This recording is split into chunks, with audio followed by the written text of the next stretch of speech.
The Tale of Peter Rabbit. Once upon a time there were 4 little rabbits, and their names were Flopsy, Mopsy, Cottontail, and Peter. They lived with their mother on a sandbank underneath the root of a very big fir tree.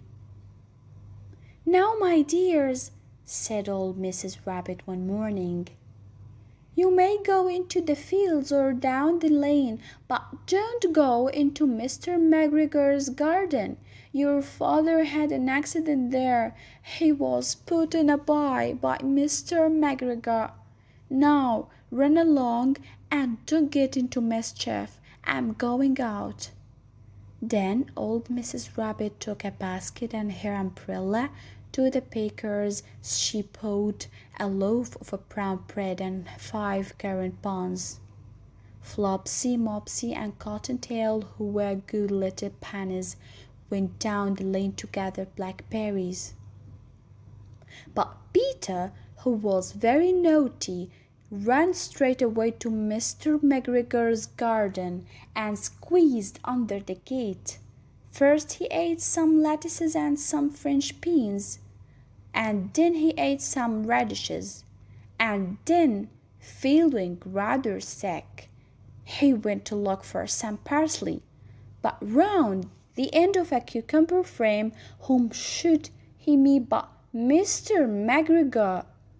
Mr. McGregor was on his hands and knees planting out young cabbages, but he jumped up and ran after Peter, waving a rake and calling out, "Stop, thief!" Peter was most dreadfully frightened. He rushed all over the garden, for he had forgotten the way back to the gate.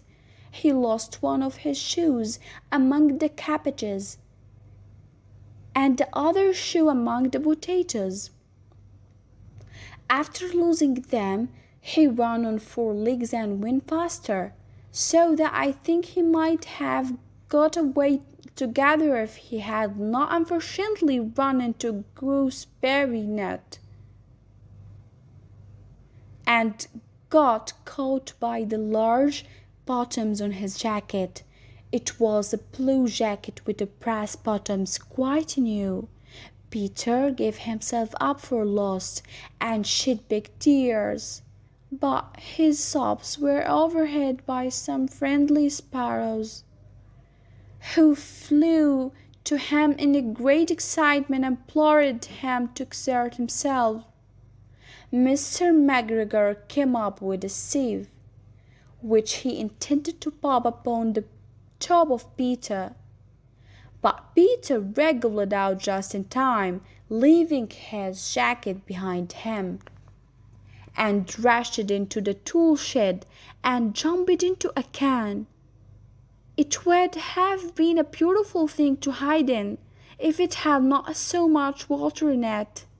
Mr. McGregor was quite sure that Peter was somewhere in the tool shed, perhaps hidden underneath a flower pot. He began to turn them over carefully, looking under each. Presently Peter sneezed, "Kerchoo!" Mr. McGregor was after him in no time, and tried to put his foot upon Peter, who jumped out of a window, upsetting 3 plants. The window was too small for Mr. McGregor, and he was tired of running after Peter. He went back to his work. Peter sat down to rest. He was out of breath and trembling with fright, and he had not the least idea which way to go. Also, he was very damp with sitting in that can. After a time he began to wander about, going libbity-libbity not very fast, and looking all around. He found a door in a wall, but it was locked, and there was no room for a fat little rabbit squeezed underneath.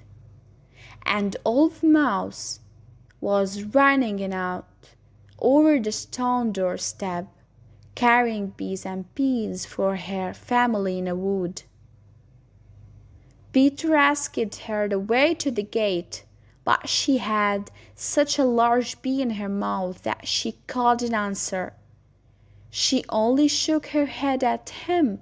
Peter began to cry. Then he tried to find his way straight across the garden, but he became more and more puzzled. Presently he came to a pond where Mr. McGregor filled his water cans. A white cat was staring at some goldfish. She sat very, very still, but now and then the tip of her tail twitched as if it were alive. Peter thought it best to go away without speaking to her. He had heard about cats from his cousin, little Benjamin Bunny. He went back towards the tool shed, but suddenly, quite close to him, he heard the noise of a hoe. Scratch, scratch, scratch, scratch. Peter scattered underneath the bushes. But presently, as nothing happened, he came out and climbed upon a wheelbarrow and peeped over. The first thing he saw was Mr. McGregor hoeing onion. His back was turned toward Peter, and beyond him was the gate. Peter got down very quietly off the wheelbarrow and starting running as fast as he could go along a straight walk behind some black currant bushes. Mr. McGregor caught sight of him at the corner, but Peter didn't care. He slipped underneath the gate and was safe at last in the wood outside the garden. Mr. McGregor hung up the little jacket and the shoes for a scarecrow to frighten the blackbirds. Peter never stopped running or looked behind him till he got home to the big fir tree. He was so tired that he flopped down upon the nice soft sand on the floor of the rabbit hole and shut his eyes. His mother was busy cooking. She wondered what he had done with his clothes. It was the second little jacket and pair of shoes that Peter has lost in the fortnight. I'm sorry to say that Peter was not very well during the evening. His mother put him to bed and made some chamomile tea, and she gave a dose of it to Peter. 1 tablespoonful to be taken at bedtime. But Flopsy, Mopsy, and Cottontail had bread and milk and blackberries